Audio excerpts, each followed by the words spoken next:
दोस्तों ये हमारा पॉलिटिकल लेक्चर 17 है और इससे पहले के सभी लेक्चर्स में हमने राष्ट्रपति के ऊपर बात की थी। आज हम बात करते हैं उपराष्ट्रपति के ऊपर।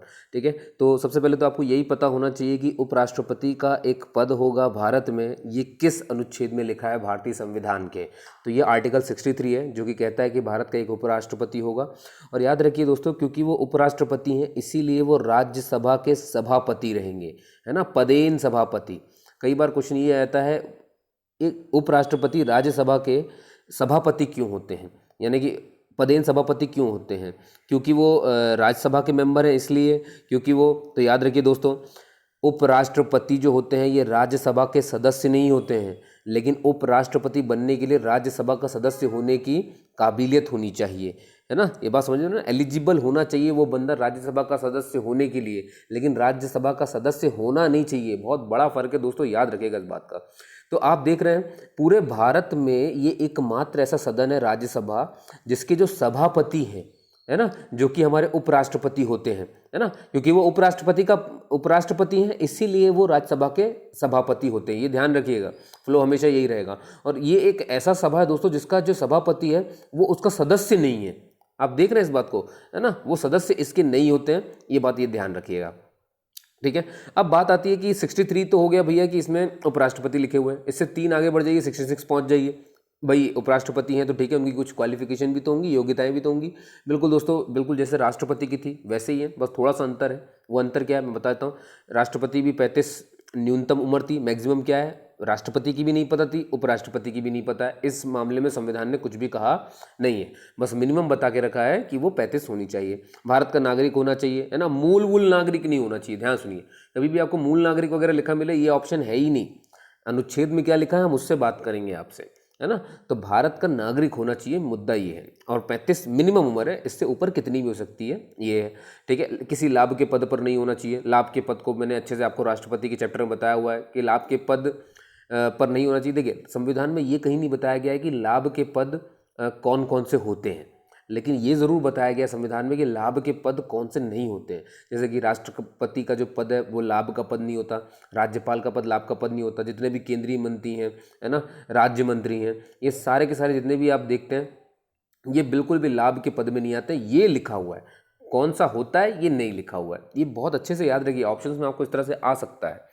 ठीक है दोस्तों, तो अब देखिए राष्ट्रपति में आपने देखा था जब उसकी क्वालिफिकेशन पढ़ रहे थे तो उसमें कहा गया था कि वो लोकसभा का सदस्य होने की काबिलियत रखता हो, लेकिन लोकसभा का सदस्य ना हो। ये बहुत मैटर करता है, बात समझ में आ रही ना। लोकसभा का सदस्य नहीं होना चाहिए, लेकिन लोकसभा में चुने जाने का उसके पास जो है दक्षता होनी चाहिए। उपराष्ट्रपति के मामले में क्या है, इसमें कहा गया है कि राज्यसभा का सदस्य बनने की योग्यता रखता हो, लेकिन राज्यसभा का सदस्य ना हो। ठीक है दोस्तों, तो उपराष्ट्रपति में राज्यसभा है और राष्ट्रपति में लोकसभा चलता है। ठीक है, ये उनकी योग्यता में अंतर होता है। अब आपने देखा था कि भाई उपराष्ट्रपति आखिर चुनाव कैसे होता है, राष्ट्रपति का चुनाव कैसे हुआ था दोस्तों, है ना। चुनाव करवाता कौन है और करता कौन है, बहुत अंतर होता है दोस्तों। मैंने बहुत बार बताया है आपको, जो चुनाव करवा रहा है वो चुनाव आयोग है, और चुनाव आयोग किस आर्टिकल में लिखा हुआ है, 324 में लिखा हुआ है। तो उपराष्ट्रपति का भी चुनाव कौन कराएगा, चुनाव आयोग करवाएगा, जो कि 324 में लिखा हुआ है। ठीक है, यानी कि राष्ट्रपति का चुनाव हो चाहे उपराष्ट्रपति का चुनाव हो, करवाने के लिए चुनाव आयोग ही कराएगा। लेकिन करता कौन है ना, चुनेगा कौन, ये तो भाई मैनेजमेंट करेगा कौन, चुनेगा कौन, उन्हें वोट कौन डालेगा, तो इसके लिए उनके लिए बनाया जाता है निर्वाचक मंडल। क्लियर है दोस्तों, है ना। आपने देखा था हमारे जब राष्ट्रपति पढ़ाया था मैंने, तो आर्टिकल 54 में राष्ट्रपति के लिए निर्वाचक मंडल है, उस तरह से आर्टिकल 66 में उपराष्ट्रपति के लिए निर्वाचक मंडल है।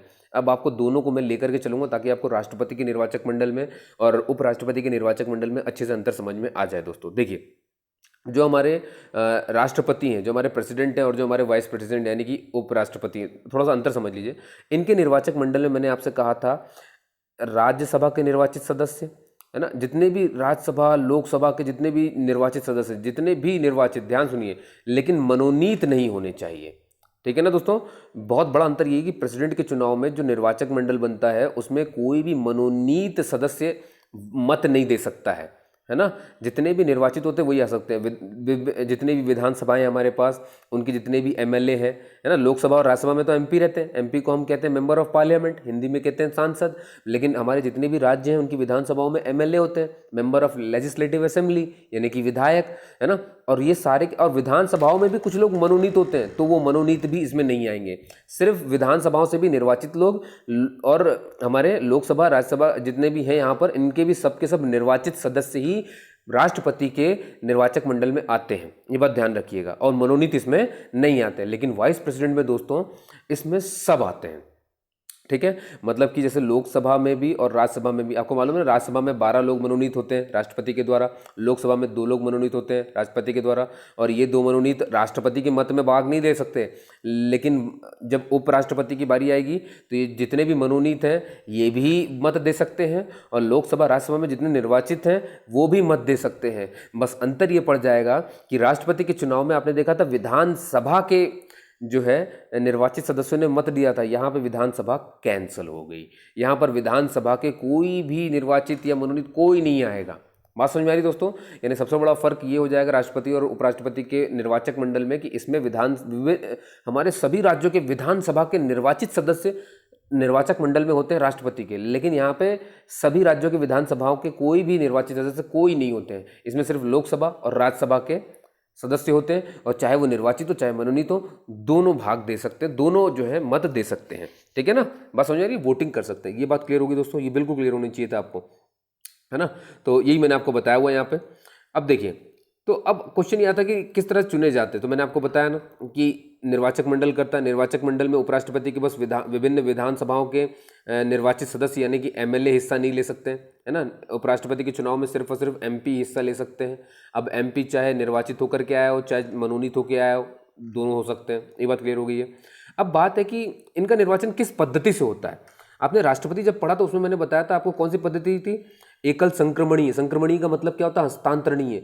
हस्तांतरणीय कैसी होती है भैया, देखिए एक वोटिंग, 2 तरह की वोटिंग सिस्टम होती है हमारे पास। एक होती है first pass the post system, जिसमें क्या होता है, जैसे कि हमारे जितने भी एमपीज हैं, जब लोकसभा का चुनाव होता है, जब विधानसभा का चुनाव होता है, तो इसमें चलता है फर्स्ट पास द पोस्ट, है ना। वोटिंग 2 तरह की होती है, मत 2 तरह के होते हैं, एक होता है फर्स्ट पास द पोस्ट और एक होता है एकल संक्रमणीय। ये 2 ही होते हैं हमारे पास। तो फर्स्ट पास द पोस्ट जब भी आम नागरिक वोट दे रहा है ना, तो फर्स्ट पास द पोस्ट से कर रहा है वो। तो चाहे वो लोकसभा के चुनाव हो चाहे वो विधानसभा के चुनाव, जैसे कि मध्य प्रदेश में होने ही वाले हैं, आपको मालूम ही है ये बात। तो जैसे ये सब चीज़ें जो होती हैं, है ना, इनमें आप जब भी देते हो तो ये फर्स्ट पास द पोस्ट है। क्या मतलब होता है फर्स्ट पास्ट द पोस्ट का मतलब, इसका मतलब होता है कि जिसके पास सबसे ज़्यादा वोट आएगा वो जीतेगा। लेकिन एकल संक्रमणीय में ऐसा नहीं होता जिसके पास सबसे ज़्यादा वो जीत जाएगा, नहीं। मैंने इसके बारे में अच्छे समझा के रखा है, आप चाहें तो बिल्कुल राष्ट्रपति का लेक्चर देख सकते हैं, उसका अलग से नाम ही है एकल संक्रमणीय, तो वहाँ पे एक क्लियर हो जाएगा। फिर भी एक हल्की सी जान देता हूँ आपको। राष्ट्रपति के चुनाव में क्या होता है, जैसे मान लो 4 उम्मीदवार खड़े हैं A B C D, तो आपको इनको प्रेफरेंस यानी कि हस्तांतरित यानी कि इनको सबको वोट देना पड़ेगा। आप ऐसा नहीं कि एक को वोट दे दोगे और ये ज़्यादा आगे जीत गए, नहीं। एक निर्धारित कोटा डिसाइड किया जाता है ना, एक निर्धारित कोटा होता है। निर्धारित कोटे तक जो प्राप्त कर लेगा वोट वही बन जाएगा, ठीक है। और जब तक ये प्राप्त नहीं करते हैं तब तक एक एक बंदे को हटाते चले जाते हैं और उसका जो वोट होता है वो दूसरे वाले बंदे को ट्रांसफर करते जाते हैं, है ना। और जैसे मान लो कि इसमें वोटिंग कैसे होती है, मैं ए को वोट दूंगा, ऐसा नहीं कि बस ए को दे के फुर्सत हो जाऊंगा, अब मुझे बी को भी देना पड़ेगा, फिर मुझे सी को भी देना पड़ेगा, डी को भी देना पड़ेगा। ये क्या मतलब हुआ, तो फिर सबको बराबर होगा, नहीं। यहाँ पे first second third fourth ranking देनी पड़ेगी, है ना। हर आदमी अपने हिसाब से अलग अलग रैंक चुनेगा कि फर्स्ट में वो किसको रखना चाहता है। मान लो मैं चाहता हूँ फर्स्ट ए बने, फिर मेरा क्या है, फिर मैं कहता हूँ अगर ए नहीं बना तो फिर मैं अपना अगला वोट यानी सेकंड प्रेफरेंस देता हूँ बी को। अगर बी भी नहीं बनता राष्ट्रपति तो मेरा अगला प्रेफरेंस है सी को, और अगर सी भी राष्ट्रपति नहीं बनता तो मेरा अगला प्रेफरेंस है डी को। तो वहाँ पर इस तरह से चलता जाता है। तो पहले स्टेप में जिसको कम मिलता है उसको हटा देते हैं और उसके जो वोट होते हैं उन सब में डिस्ट्रीब्यूट कर देते हैं, और डिस्ट्रीब्यूट करने के बाद फिर जो कम बचता है फिर उसको भी हटा देते हैं और उसके पास जो वोट होंगे फिर उसको भी डिस्ट्रीब्यूट कर देते हैं। और ऐसे करते करते हमें दिख जाएगा कौन निर्धारित कोटे तक पहुँच गए। समझ गए दोस्तों, ठीक है ना। तो ये आप खैर वहाँ पे देख सकते हैं। चलिए अगले में चलते हैं। अब एक चीज़ याद रखिए, जैसे कि मैंने आपसे कहा कि राष्ट्रपति उपराष्ट्रपति का चुनाव जो है वो एकल संक्रमणीय आनुपातिक गुप्त मतदान से होता है, लेकिन राज्यसभा के सदस्यों का भी चुनाव तो एकल संक्रमणीय से होता है। तो कुछ अंतर है क्या सर राष्ट्रपति उपराष्ट्रपति के चुनाव में और अपने राज्यसभा के जितने भी सदस्य होते हैं उनके में? बिल्कुल अंतर है दोस्तों।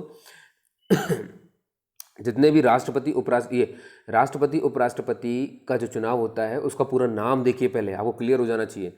एकल संक्रमणीय गुप्त मतदान। अब जरा राज्यसभा के सदस्यों का पढ़िए, एकल संक्रमणीय आनुपातिक, है ना, एकल संक्रमणीय आनुपातिक गुप्त मतदान, ये तो राष्ट्रपति का था, उपराष्ट्रपति का था। लेकिन राज्यसभा के सदस्यों को देखिए, एकल संक्रमणीय आनुपातिक मतदान, क्या गायब है? गुप्त शब्द। समझ गए यहाँ पे, इन दोनों के में गुप्त शब्द आता है। और राज्यसभा के सदस्यों का जब चुनाव हो रहा होता है एकल संक्रमणीय से ही होता है, बस इनका गुप्त जैसा शब्द इसमें नहीं होता है। ठीक है दोस्तों, अब बात है कि किसी को भी अगर चुनाव लड़ना है राष्ट्रपति का या उपराष्ट्रपति का, तो अनुमोदक और प्रस्तावक चाहिए होते हैं।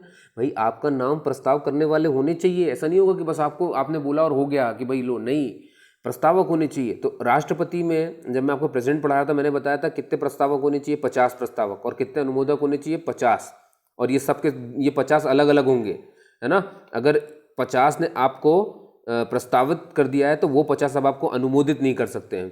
ठीक है, और अगर एक बार जैसे मान लो 4 कैंडिडेट हैं, ये मैंने बताया हुआ है, अगर आपने एक कैंडिडेट के आप प्रस्तावक बन गए तो अब आप किसी और कैंडिडेट के प्रस्तावक या अनुमोदक नहीं बन सकते हैं।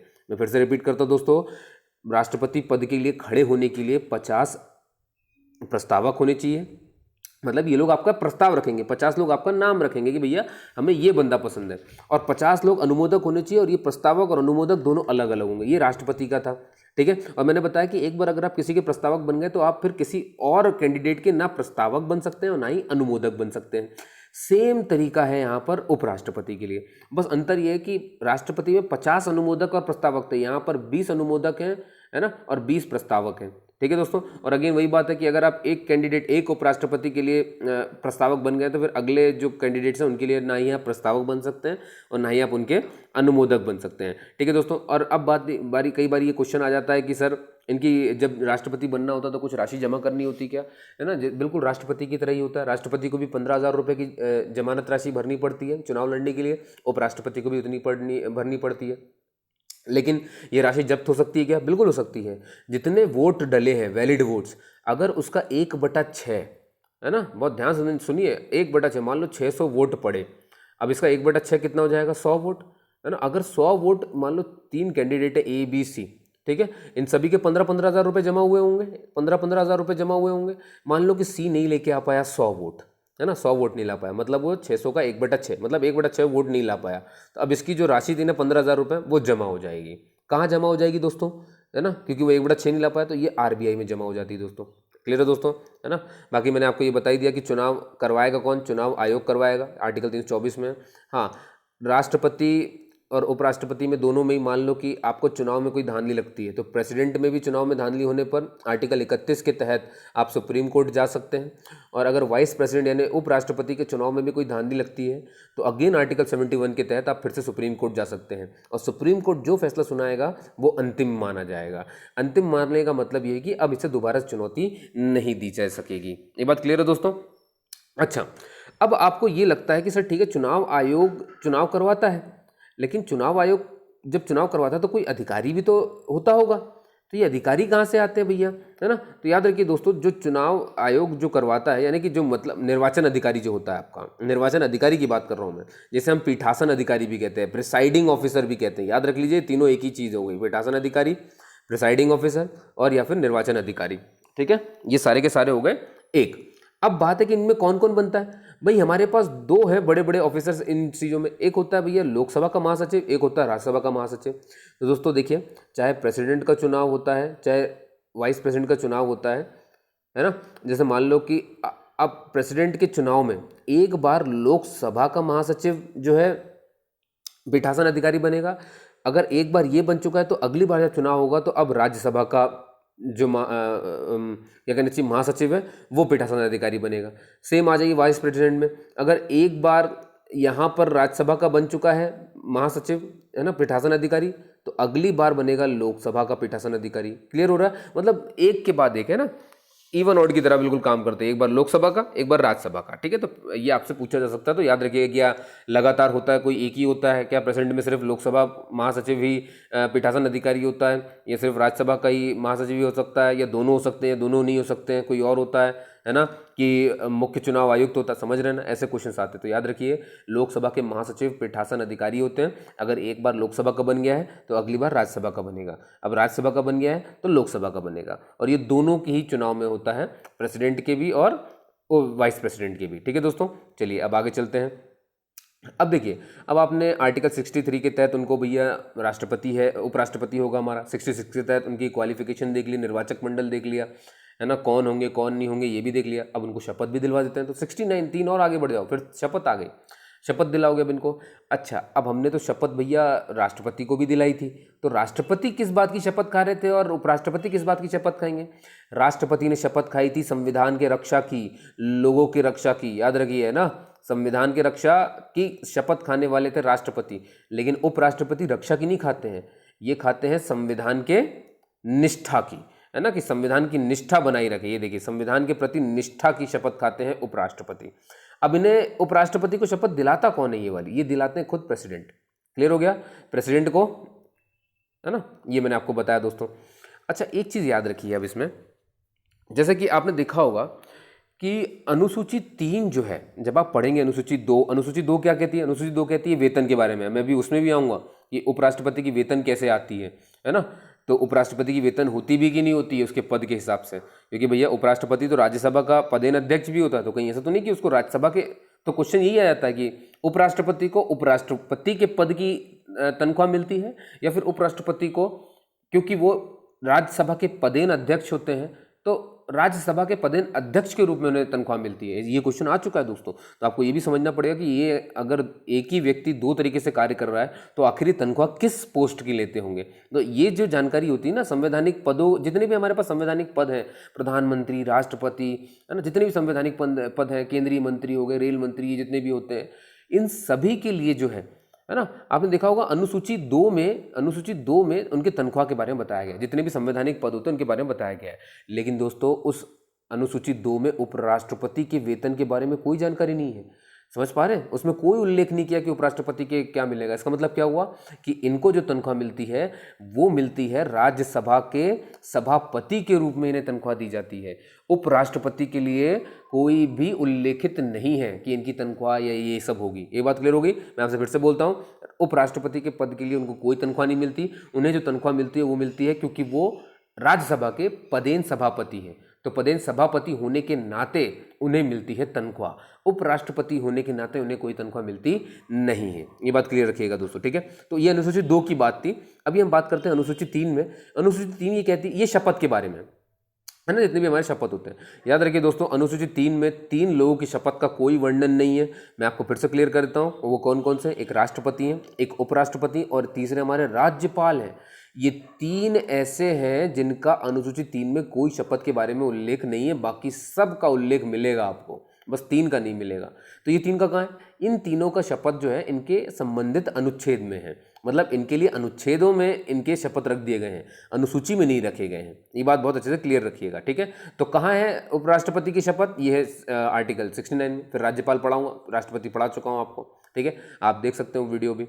चलिए दोस्तों, अब ये तो हो गई भैया शपथ कौन दिलाएगा, है ना, और किस अनुसूची में है, कि अनुच्छेद में है, ये भी आपने देख लिया, ठीक है। और किस बात की शपथ खाते हैं? निष्ठा की शपथ खाते हैं। अब बात कर लेते हैं कार्यकाल। 5 वर्ष का ही रहेगा जैसे राष्ट्रपति का रहता है, ठीक है दोस्तों। अच्छा, अब एक और कितनी बार बन सकते हैं भाई? राष्ट्रपति के लिए तो आपने देखा था ना, राष्ट्रपति कितनी बार बन सकते हैं, है ना। कोई भी व्यक्ति जो है राष्ट्रपति कितनी बार निर्वाचित हो सकता है, कोई लिमिट नहीं है, अनलिमिटेड। ये साफ साफ लिखा हुआ है, ये साफ साफ लिखा हुआ है, कोई नहीं है, सब कितनी बार भी बन सकते हैं। तो क्या उपराष्ट्रपति के लिए भी लिखा हुआ है ऐसा कुछ? देखिए दोस्तों, इस मामले में संविधान जो है वो मौन है ना। हमारा संविधान इस मामले में मौन है कि कोई कितनी बार वाइस प्रेसिडेंट यानी कि उपराष्ट्रपति बन सकता है, ठीक है।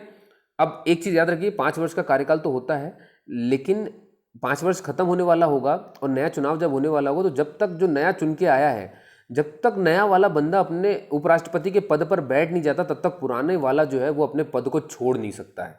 ये बात एक और ध्यान रखिएगा, ठीक है दोस्तों, है ना। तो और ये मैंने बता दिया आपको। अब मान लो अगला क्वेश्चन जो आएगा, अगर कार्यकाल पूरा हो जाए, है ना, पूरा मतलब पूरा होने से पहले ही मृत्यु हो जाए, तो मैंने राष्ट्रपति के बारे में तो बहुत कुछ बताया आपको, है ना। राष्ट्रपति का क्या है कि जैसे 1 साल से 5 साल कार्यकाल है, राष्ट्रपति का बोल रहा हूँ मैं, प्रेसिडेंट का, फिर वाइस प्रेसिडेंट का बताऊंगा। मान लो कि 2 साल हुए और वो निपट गए राष्ट्रपति, है ना। तो अब आपको मालूम है ना कि चुनाव करवाना पड़ेगा और चुनाव 6 महीने में कराना पड़ेगा, ठीक है। और आपको मालूम है कि राष्ट्रपति का पद कभी खाली नहीं रहता है ना। तो जो हमारे उपराष्ट्रपति होते हैं वो तुरंत ही आकर के यहाँ पे कार्यवाहक के रूप में बैठ जाते हैं। और ये कार्यवाहक कब तक रहेंगे भैया? जब तक नए राष्ट्रपति न चुन लिए जाए। 6 महीने दिए गए हैं, है ना, ये बात ध्यान रखिएगा इस बात को, ठीक है। अब बात यह है कि सर वाइस प्रेसिडेंट, अगर मान लो वाइस प्रेसिडेंट हमारे 1 साल से 5 साल, मान लो यही 2 साल में निपट गए, अब इनकी जगह पर कौन आएगा, है ना।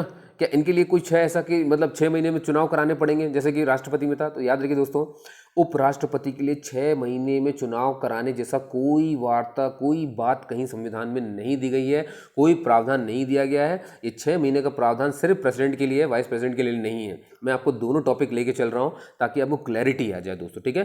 प्रेसिडेंट के लिए हाँ 6 महीने में कराना है, वाइस प्रेसिडेंट के लिए मृत्यु होने पर नहीं भैया 6 महीने जैसा कुछ नहीं। तो क्या लिखा है इसमें? लिखा है तुरंत चुनाव कराना होगा, है ना। अगर उपराष्ट्रपति का देहांत हो जाता है तो आपको तुरंत ही चुनाव कराना होगा, कोई टाइम लिमिट नहीं दी कि 6 महीने ये वो, बस तुरंत करवाना पड़ेगा आपको चुनाव, इतना बस बताया गया है, ठीक है दोस्तों। अब एक पॉइंट ये आता है, आपने देखा कि प्रेसिडेंट भी 1 साल से 5 साल तक रहा, 2 साल में अगर वो निपट गया तो जो भी अब भाई कार्यवाहक के रूप में अब बैठ चुके हैं उपराष्ट्रपति, है ना, जब तक कार्यवाहक रहेंगे, जब तक नया प्रेसिडेंट नहीं चुन लिया जाता। और चुनने के लिए कितना टाइम है चुनाव आयोग के पास? 6 महीना है, 6 महीने में देना पड़ेगा इनको। अब सपोज करो कि 6 महीने बाद वो आएगा तो 2.5 साल तो बीत चुके, अब 2.5 साल बचे, तो क्या वो 2.5 साल के लिए राष्ट्रपति बनेगा? नहीं। जब भी चुनाव होता है राष्ट्रपति का और जो भी नया आता है वो वहाँ से 1 साल शुरू करता है और उसके 5 साल अगले पूरे जाएंगे। सेम तरीके से वाइस प्रेसिडेंट दोस्तों, मान लो 2 साल में कोई उपराष्ट्रपति का देहांत हो जाए तो अब जो नया आएगा वो नया, ये नहीं कि पुराने वाले राष्ट्रपति का 3 साल पहले कवर करेगा, नहीं, उसका बिल्कुल फ्रेश 1 साल शुरू होगा और वो पूरा 5 साल अपना कवर करेगा, ठीक है दोस्तों। मतलब कहने का राष्ट्रपति और उपराष्ट्रपति 2 ऐसे पद हैं जो शेष के लिए कभी नहीं काम करते।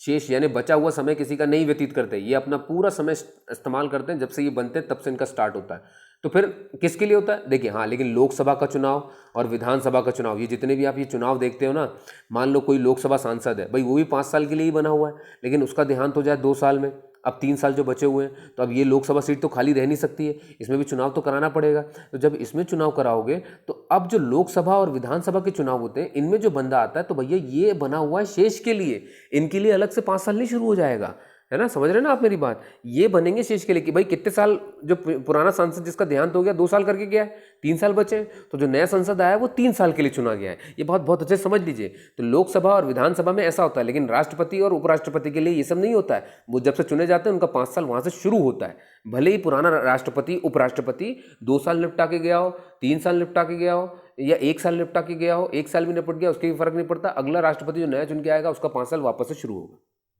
क्लियर है दोस्तों? शेष के लिए नहीं बनते, इतना मैंने बताया आपको, ठीक है। और ये सब आप देख सकते हैं। अच्छा, अब अगली बात ये आती है कि भैया शपथ हो गई, सब हो गई, अब वाइस प्रेसिडेंट को हटाने के लिए उल्लेख किस में है? तो ये मिलता आर्टिकल 67 में, ठीक है। देखिए 63 कवर कर लिया, 66 कवर कर लिया, 69 कवर कर लिया, अब हम बात कर रहे हैं 67 में, है ना। ये मैंने ये देखिए उपराष्ट्रपति होंगे, क्वालिफिकेशन बता दी थी, है ना, वो कैसे चुने जाएंगे, वो शपथ देख ली थी आपने थोड़ी देर पहले, है ना, शपथ दिला दी 69 में आपने, ठीक है। अब बारी बात करते हैं कि हटाया कैसे जाते हैं भैया।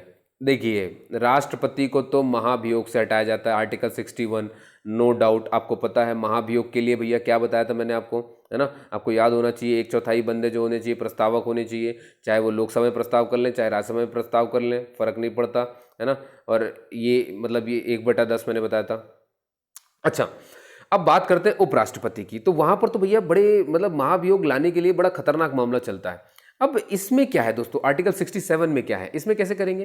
राज्यसभा, देखिए क्योंकि उपराष्ट्रपति जो होता है वो राज्यसभा का पदेन अध्यक्ष होता है ना, राज्यसभा का पदेन अध्यक्ष है वो। तो अगर आपको क्या कहना चाहिए, अगर आपको उपराष्ट्रपति को हटाना है क्योंकि वो राज्यसभा के पदेन अध्यक्ष है, तो प्रस्ताव भी राज्यसभा में ही लाया जाएगा, लोकसभा में प्रस्ताव नहीं लाया जाएगा पहले। हाँ, अब यहां से कनेक्ट कर लीजिए राष्ट्रपति को हटाने के लिए आप लोकसभा में भी प्रस्ताव ला सकते हैं, राज्यसभा में भी प्रस्ताव ला सकते हैं। बस आपको 1/10 लोग की जो है प्रस्तावक होनी चाहिए भैया, जिनको ये लगना चाहिए कि नहीं 1/10 लोग चाहे राज्यसभा में ले आओ चाहे लोकसभा में ले आओ, कहीं पर भी जो है 1/10 लोग होने चाहिए, इनका प्रस्ताव रखने वाले ये हो गए, ठीक है। ये बात समझ में आती है आपके? बढ़िया। और राज्य ये उपराष्ट्रपति के लिए कहाँ से हटाएंगे आप? इनको हटाने के लिए आपको सिर्फ और सिर्फ राज्यसभा में पहले लाना पड़ेगा, है ना। अब देखिए, मान लो कि प्रस्ताव आप ले आए, तो सर यहाँ तो नहीं है ऐसा कि 1/10 बंदे होने चाहिए जो प्रस्ताव जारी करने वाले, ये सब सिर्फ जितने है ना, ये सारे चीज़ें होती है राष्ट्रपति के चुनाव में। उपराष्ट्रपति में ऐसा कुछ भी नहीं है ना।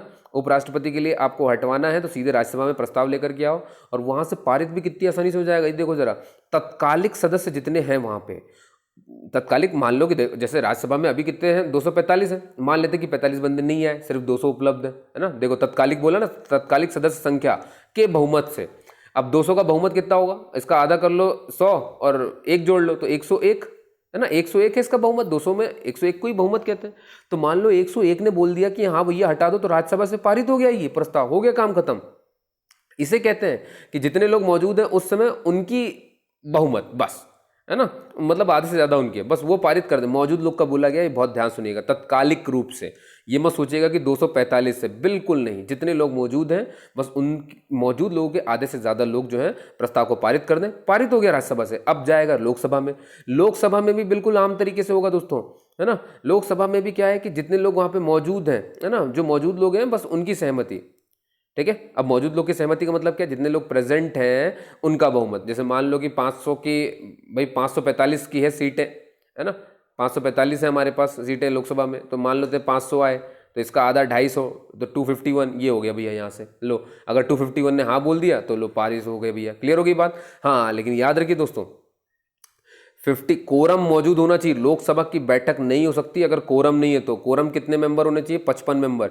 55 मेंबर से नीचे नहीं होना चाहिए साहब, है ना। आप 60 बुला लो, आप 55 ही बुला लो, कोई दिक्कत नहीं। 55 अगर है तो इनके भी बस बहुमत कर लो, है ना। 55 में कितना, मतलब समझ लो कि 25, 22, 23 जो भी हो गए, है ना, तो बस उतने लोग भी हाँ बोल देंगे तो भी चल जाएगा। लेकिन 55 से नीचे अगर होता है ना तो लोकसभा की बैठक कभी नहीं होती है। इसे कहते हैं कोरम। कोरम मतलब इतना मेंटेन तो होना ही चाहिए। क्लियर हो गया दोस्तों। तो आपने इतना सारा कुछ देखा, है ना, शपथ दे के हटाने का तरीका देख लिया 67 में। अब बात करते हैं आखिर वाइस प्रेसिडेंट के कार्य क्या होते हैं। तो ये किस आर्टिकल में दिए हुए, आर्टिकल 64। अभी आप जो पढ़ रहे थे वो कौन सा आर्टिकल है दोस्तों, आर्टिकल 67, ठीक है। आर्टिकल 67 में हटाने का उल्लेख है। आर्टिकल 64 में अब आपको कार्य मालूम चलेंगे। कार्य बहुत देर से बोल ही रहा हूं मैं, राज्यसभा के पदेन सभापति होते हैं, है ना, और क्योंकि वो वाइस प्रेसिडेंट है, उपराष्ट्रपति है, इसीलिए वो राज्यसभा के पदेन सभापति होते हैं, ठीक है। चलिए अगला।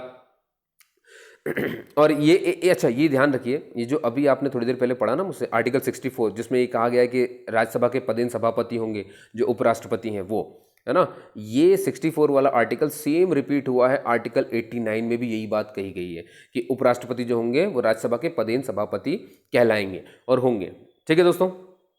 बहुत बढ़िया।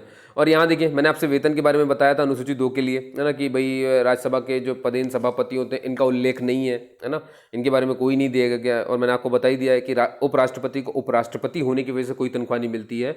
उपराष्ट्रपति को राज्यसभा के पदेन सभापति के रूप में वो होने की वजह से उन्हें तनख्वाह दी जाती है, ठीक है दोस्तों। ये बात ध्यान रखिएगा, ये मैंने बता दिया आपको। अच्छा, अब कुछ, क्योंकि हम कार्य की बात कर रहे हैं, इनका कार्य आखिर होता क्या क्या है। तो देखिए, राज्यसभा में बैठे हुए सभापति हैं वहाँ के, मान लो कि भैया उस समय जितने भी हैं 200 लोग मौजूद हैं, ठीक है।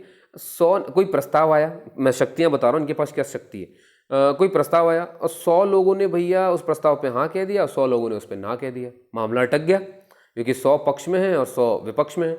अब शक्ति चली गई राज्यसभा के सभापति यानी कि उपराष्ट्रपति के पास। उपराष्ट्रपति के पास ये शक्ति है जिसे कहते हैं निर्णायक शक्ति। अब अगर वो इस 100 की तरफ हो गए जो कह रहे थे हाँ ये होना चाहिए, तो समझ जाओ कि ये पारित हो गया, और अगर वो इस तरफ हो जाए कि नहीं होना चाहिए तो ये नहीं पारित होगा। समझ गए ना। निर्णायक शक्ति जो है राज्यसभा के सभापति के पास है, जो कि उपराष्ट्रपति होते हैं। क्लियर है दोस्तों। अब मान लो सर, आपने बताया कि ठीक है निर्णायक शक्ति जो है प्रस्ताव की वो उपराष्ट्रपति के पास है। मान लो उपराष्ट्रपति को हटाने का ही प्रस्ताव आया हो, और क्योंकि आपने बताया कि भाई उपराष्ट्रपति को हटाने का प्रस्ताव भी राज्यसभा में ही लाया जाएगा, तो देख लेते हैं 200 ही लोग उपलब्ध थे, क्योंकि आपने कहा ना तत्कालिक रूप से जितने लोग मौजूद होंगे उतना, तो मान लो तत्कालिक रूप से 200 लोग मौजूद थे, ठीक है। अब भैया यहाँ पर 100 लोगों ने कह दिया प्रस्ताव पे हाँ कि हटाना है, और 100 लोगों ने कह दिया कि नहीं हटाना है, तो क्या अब वही सभापति अपना निर्णय सुना पाएंगे? तो दोस्तों ये क्वेश्चन ही गलत है।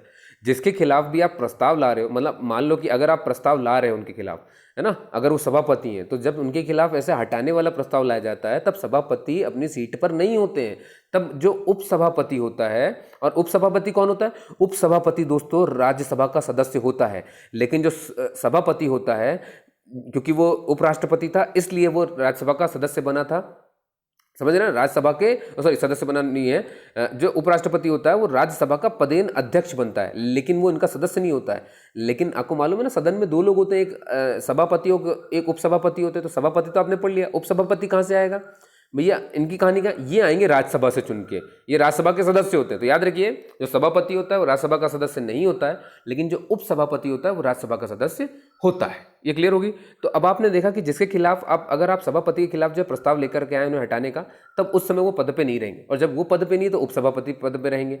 तो अब उपसभापति पद पे तो फिर इनके पास निर्णायक क्षमता है। तो मान लो कि 100 हो गया है हाँ और ना मामला, तो अब ये उपसभापति के ऊपर, जो कि अब सभापति है ना, क्योंकि आपको मालूम है ना, जिसके खिलाफ प्रस्ताव लाया जाएगा वो तो रह ही नहीं सकता वहां पे भैया, सभापति उस सीट में रहेंगे ही नहीं।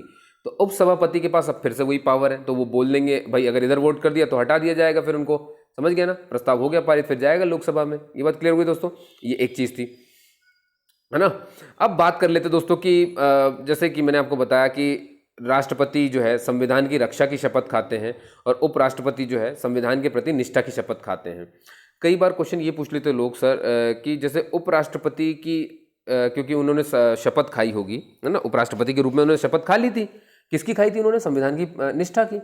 जब राष्ट्रपति अपने पद पे नहीं रहता है, तो हमने आर्टिकल 65 में पढ़ा हुआ है, जब राष्ट्रपति पद पे नहीं रहेंगे तो उपराष्ट्रपति को कार्यवाहक राष्ट्रपति बनाया जाता है। तो क्वेश्चन ये लोग पूछ लेते हैं कि सर क्या इन्हें अब शपथ खिलाई जाएगी वापस से, क्योंकि उपराष्ट्रपति के रूप में तो उन्होंने शपथ खाई हुई थी, लेकिन अब उन्हें कार्यवाहक राष्ट्रपति बना रहे हो, तो क्या फिर से शपथ खानी पड़ेगी? भैया जब आपने पद ही चेंज कर दिया है तो अब राष्ट्रपति बन रहे हैं, और राष्ट्रपति और उपराष्ट्रपति की शपथ में कितना अंतर है, इतना क्यों पढ़ाया जा रहा है आपको? यही समझने के लिए कि जब शपथ में ही अंतर है, तो उपराष्ट्रपति की खाई थी पहले निष्ठा के लिए, लेकिन अगर अब आपको मैंने राष्ट्रपति बना दिया तो अब फिर शपथ चेंज हो गई ना, तो फिर वो भी तो खानी पड़ेगी ना। तो अब क्या खाओगे? संविधान की रक्षा की शपथ खाओगे, भले ही कार्यवाहक के रूप में बन रहे हो।